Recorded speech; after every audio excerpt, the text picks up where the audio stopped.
Welcome back to Newsfile. I'm Mike Tarasco with sports. The Calgary Flames don't get much time to celebrate their 2-1 victory over the Dallas Stars last night. They're back in action tonight against the Minnesota Wild, in Minnesota. The Flames have yet to lose to the Wild in 5 tries this year. However, the Flames aren't very good in the second game of back-to-back series, winning only 2 games in 9 opportunities. The Wild are playing desperate hockey now. They sit 4 points back of St. Louis for the final playoff spot in the West. Game time goes about 2 hours from now at 7 o'clock. If we take a look at the Western Conference games last night, the Flames knocked off the Dallas Stars 2-1, as we mentioned earlier. Jarome Iginla and Craig Conroy scored for the Flames. Robin Regehr left the game with a lower body injury and is listed as day-to-day, so you won't see him in the lineup tonight. Edmonton dropped a 2-1 decision to the San Jose Sharks, putting a serious damper on the Oilers' playoff hopes.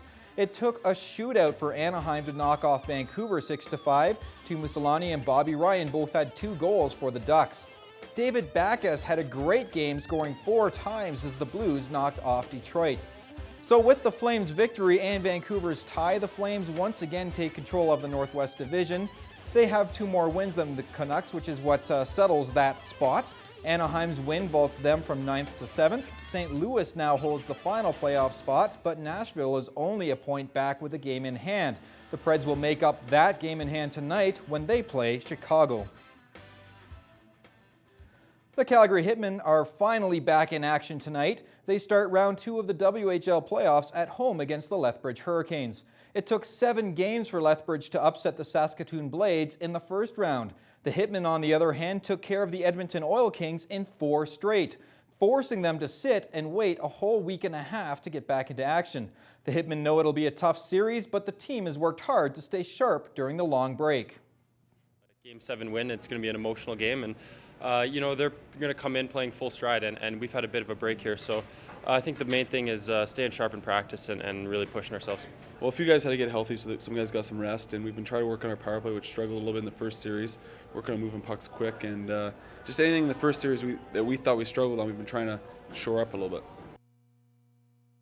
A little bit closer to home right here on campus, SAIT's athletic department celebrated their season last night with their annual awards banquet. Kenny Mason has the story on who took home some of the hardware. SAIT's Male Athlete of the Year goes to... For SAIT Newsfile, I'm Kenny Mason.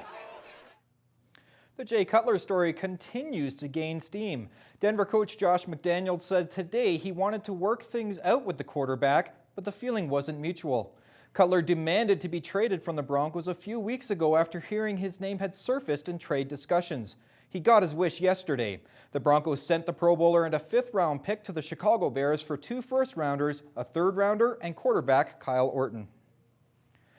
Mixed martial art fights are usually settled within the confines of a caged octagon. However, the Ultimate Fighting Championship president Dana White used his video blog to attack an MMA reporter yesterday. If you're going to write a story, you f***ing moron, at least make sure it's true and you have some facts. And if you're going to put some quotes in there, get some quotes from people who at least have the balls to put their name on it.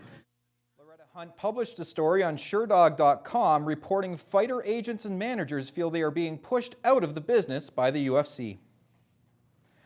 Toronto Blue Jays manager Cito Gaston blasted off on Rocket Roger Clemens yesterday.